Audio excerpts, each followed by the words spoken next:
गांव की बहन में। फूलमती काकी, अंजलि दीदी के लिए शहर से फोन आया है, जल्दी से भेजो दुकान पे, नहीं तो फोन कट जाएगा। हाँ हाँ बेटा, अभी भेजती हूँ। अंजलि बेटा, तेरे लिए शहर से फोन है, सब काम छोड़ के जल्दी जाके सुन ले, नहीं तो फोन कट जाएगा। हाँ माँ, अभी जाती हूँ, जरूर मीनाक्षी दीदी का फोन आया होगा। हाय अंजलि। नमस्ते दीदी, मेरा मतलब हाय, कैसी हो आप? यहाँ तो सब ठीक है। मामा मामी कैसे हैं? तू कैसी है? मेरे तो एग्जाम्स होने वाले हैं, हर रोज कॉलेज जाना पड़ता है, lectures, extra classes, private coaching. ओ मैं तो इतना थक जाती हूँ, क्या बताऊँ। आपकी कॉलेज वाली बहन जी आपको इतना पढ़ाती है, तो घर कब जाती हैं आप दीदी? अरे नहीं नहीं, ये सब सिर्फ मेरी प्रोफेसर नहीं पढ़ाती, मैं अलग से दूसरे टीचर्स के पास भी पढ़ने जाती हूँ। दीदी फिर तो आप बहुत थक जाती होगी ना, आप ना पैदल मत जाया करो, टांगा ले लिया करो दीदी। नहीं मेरी भोली बहन, ना मैं पैदल जाती हूँ, ना ही यहाँ टांगा मिलता है, मैं बस से जाती हूँ और थोड़ी दूरी के लिए रिक्शा ले लेती हूँ। सच्ची? वहाँ पर टांगे नहीं बस चलती है? वाह, वो भी हर रोज? हमारे गांव में भी बस आती है, दिन में 2 बार। यही तो खास बात है शहर की, यहाँ बसें पूरा दिन दौड़ती हैं सड़कों पर, और सिर्फ बसें ही नहीं, कार, स्कूटर और ट्रक भी, और तो और थोड़ी दूरी पर तो हवाई जहाज भी है, जहाँ से हवाई जहाज आसमान में उड़ते हैं।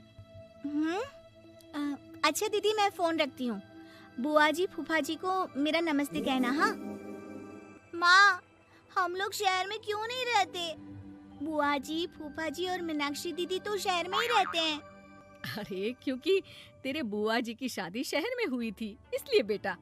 शादी से पहले वो भी तेरे पापा और दादा दादी के साथ गांव में ही रहती थी। तो फिर बा, मुझे शहर भेज दो ना, मैं भी शहर देखना चाहती हूँ। इतनी बार मीनाक्षी दीदी से शहर के बारे में सुन चुकी हूँ, अब मैं भी वहाँ जाकर देखना चाहती हूँ। बस आप मुझे शहर भेज दो। ठीक है, इस बार गर्मियों की छुट्टियों में कुछ दिन रह आना शहर, अपनी बुआ के घर। अब तो खुश ना? हाँ माँ, बहुत खुश। आप देखना मैं शहर जाके कितने मजे करती हूँ। अंजलि अगले दिन स्कूल जाती है और वहाँ अपने सारे दोस्तों को अपने शहर जाने की बात बताकर चिढ़ाती है। अरे श्रद्धा, शीतल, सरोज, तुम लोग इन गर्मियों की छुट्टियों में कहाँ जा रही हो? एकादशी वाले गांव के मेले में। हम तो दूसरे गांव में नानी के घर जाएंगे, उनका घर नहर के किनारे है, बड़ा मजा आएगा। हम इस बार कहीं नहीं जा रहे, बल्कि हमारे घर में रहने के लिए मेहमान आएंगे। और तू? अरे मेरा क्या है, मैं तो बस पास वाले शहर जा रही हूँ, अपनी बुआ जी के घर, वहीं रहूंगी कुछ दिन। तुम लोग चिंता मत करना, मैं चिट्ठी लिखूंगी तुम सबको वहाँ से। पापा मुझे तो चक्कर आ रहे हैं, जी घबरा रहा है। बेटा, शहर आने की जिद भी तो तूने ही की थी, अब पहली बार बस में चढ़ी है तो यही होना था, भुगतो अब। अरे मामा जी, अंजलि, आप लोग आने से पहले बता तो देते, मैं लेने आ जाती बस स्टैंड तक। आओ आओ भैया, आओ बेटी अंजलि। माँ बुआ जी कैसे हैं वहाँ, और भाभी कैसी हैं? सब ठीक है, बस अंजलि जिद कर रही थी कुछ दिन आप लोगों के साथ रहने की, सो छोड़ने आ गया। दीदी, आप मुझे शहर घुमाने ले जाओ ना, मुझे भी शहर देखना है। हाँ हाँ चल, तैयार हो जा जल्दी से।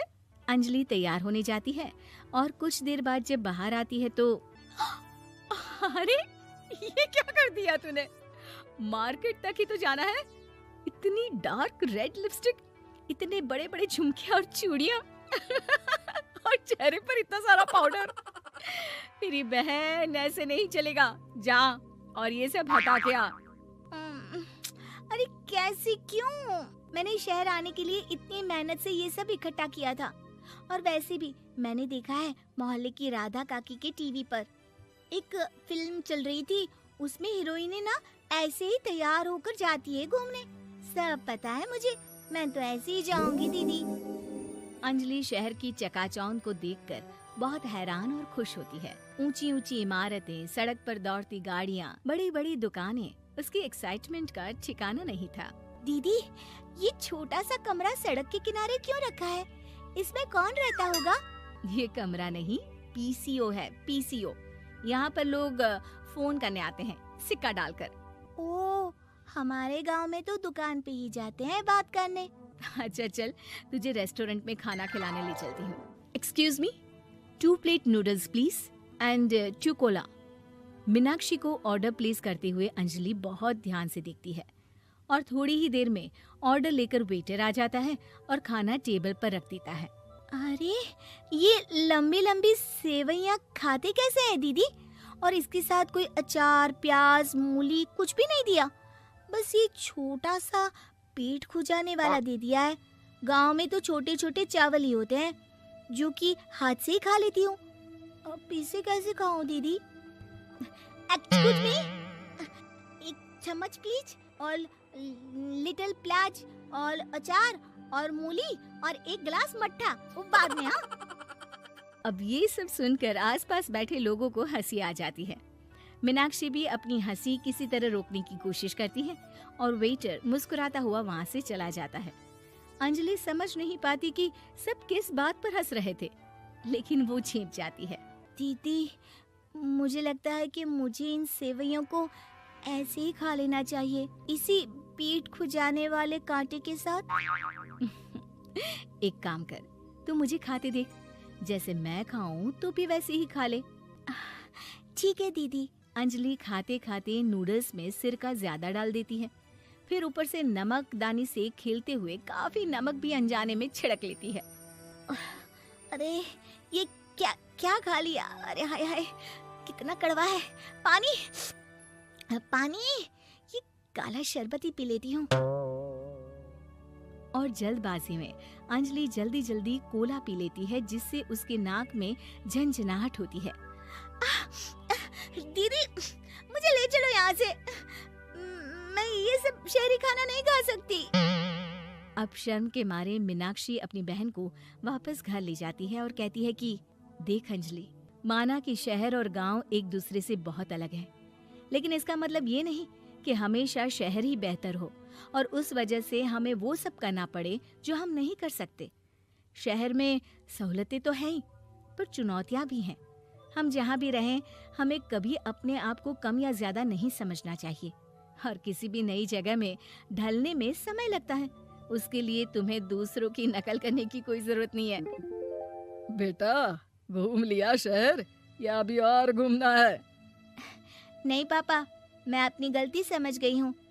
आप गांव ही ले चलिए मुझे।